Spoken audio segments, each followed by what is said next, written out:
अंदर तोशा खाना 2 ट्रायल बड़ी तेज़ी से चल रहा है। आज सुबह 10 बजे प्रोसीडिंग्स का आगाज़ होता है और शाम 6 बजे तक ये प्रोसीडिंग्स चलती हैं। इन प्रोसीडिंग्स में सबसे इम्पॉर्टेंट बात आज कि आने वाले 2 गवाह थे जिनके ऊपर सरकार के पूरे केस का इन्हिसार था। एक गवाह सुहेब अब्बासी जो अप्रेज़र है, और एक इनाम उल्ला शाह जो हर केस में इमरान खान साहब और उनकी अहलिया के खिलाफ झूठा गवाह बनाकर पेश किया जाता है।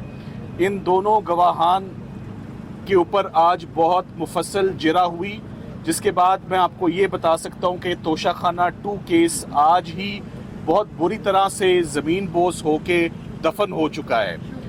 ये हमारे जो 2 बहुत सीनियर वकला अरशद तब्रेज़ साहब और कोसैन मुफ्ती साहब, जिन्होंने इमरान खान साहब और बुशरा इमरान के बिहाफ पर आज की होने वाली प्रोसीडिंग्स में क्रॉस एग्जामिन किया, इन गवाहान की क्रेडिबिलिटी, उनकी ट्रस्टवर्दीनेस बिल्कुल आज ज़ीरो हो गई कोर्ट के आगे जो उन्होंने आज बयान दिया। मैं आपको ये बताता चलूँ कि इमरान खान साहब के ख़िलाफ़ तोशा खाना केस में सबसे अजीबोगरीब बात यह है कि ये किस्तों में प्रोसिक्यूशन हो रही है।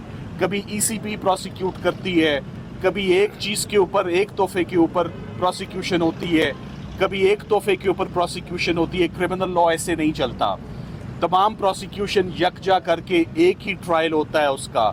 इससे ना सिर्फ नेशनल एक्सचेकर का नुकसान है, जेल का नुकसान है, कोर्ट का नुकसान है, और साइल के ऊपर आप देखें, इमरान खान साहब के ऊपर मैं बार बार कहता हूँ कि ना लीगली पॉसिबल है, ना for a human being possible है कि वो इतने मुकदमात की पैरवी करे, इतने मुकदमात में वकील इंगेज करे, और एक के बाद एक केस जो है वो it's a never ending story. So अफसोस की बात यह है कि इमरान खान साहब के ऊपर सिर्फ एक केस इस वक्त बकाया है, उनकी और उनकी अहलिया के ऊपर। उसका नाम अलकादे ट्रस्ट है। अलकादे ट्रस्ट के ऊपर हम पूरी गर्मियों की छुट्टियां इंतज़ार करने के बाद आज से 5 दिन पहले इस्लामाबाद हाई कोर्ट में जब बिलाखिर पहुंच ही जाते हैं और बिलाखिर जब हमारे केसेस लगा ही दिए जाते हैं, तो फिर भी